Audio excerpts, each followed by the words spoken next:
আসসালামু আলাইকুম এভরিওয়ান, তোমরা সবাই কেমন আছো? আলহামদুলিল্লাহ, আমিও ভালো আছি। আজকে আমি একটা রেসিপি নিয়ে চলে এসেছি। আজকে আমি ধনেপাতা ভর্তা করব।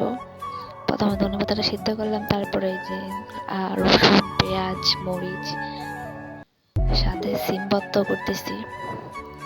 তারপরে এই যে গায়ে যত শক্তি আছে সব শক্তি দিয়ে সিমগুলো ধনেপাতাগুলো বাটবা।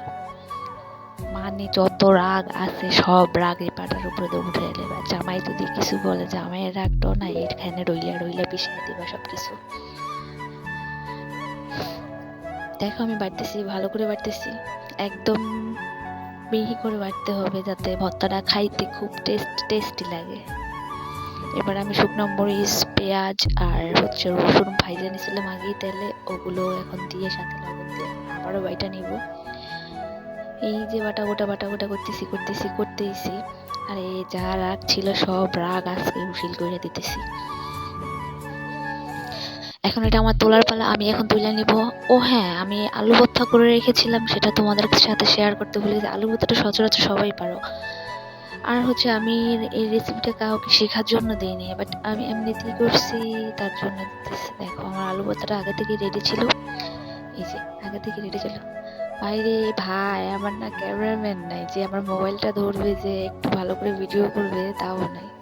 দেখো আমি সিমগুলো ভালো করে সিদ্ধ করে নিয়েছিলাম, তারপরে একটু হালকা একটু ভেজে নিয়েছিলাম শুকনো তাওয়াতে। তারপরে এগুলো ভালো করে আবারও বেটে নিব। এই যে ভালো করে বাইটা নিছি, এখন বাটা শেষ আমার। তারপর যে আর এখন যে আগে থেকে ওই যে পেঁয়াজ আর মরিচ, শুকনো মরিচ আর রসুন ভাজা রাখা ছিল, সেগুলো দিয়ে দিলাম।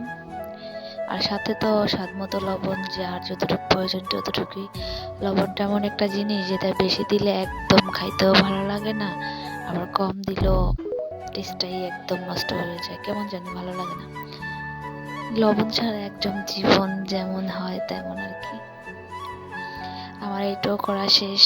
এই যে ফাইনালি আমার ভর্তা রেডি। দেখো গাইস, তোমরা কেউ নজর দিও না। দেখো আমার বাটিটা এত ছোট হয়ে গেছে, আমার বাটিতে আটছে না, আমি একটু করে ডিবাই বলতেছি। কি করব, আটাইতে তো হইব, আমিও তো কম না, তার জন্য চেষ্টা করতেছি। ভাগ্যিস আমি তোমাদের দেখাতে পারি না, কিন্তু ফোনটা ধরার মতো কেউ ছিল না। তো ফাইনালি আমার ভর্তাটা রেডি। এই দেখো আমার ভর্তার ফাইনাল লুক। তিনটা ভর্তা, ওয়াও! জাস্ট গরম গরম ভাতের সাথে এবার সার্ভ করলে সেই মজা। আচ্ছা, এবারের মতো বিদায় নিলাম। তোমরা সবাই ভালো থেকো, সুস্থ থেকো। আল্লাহ হাফেজ।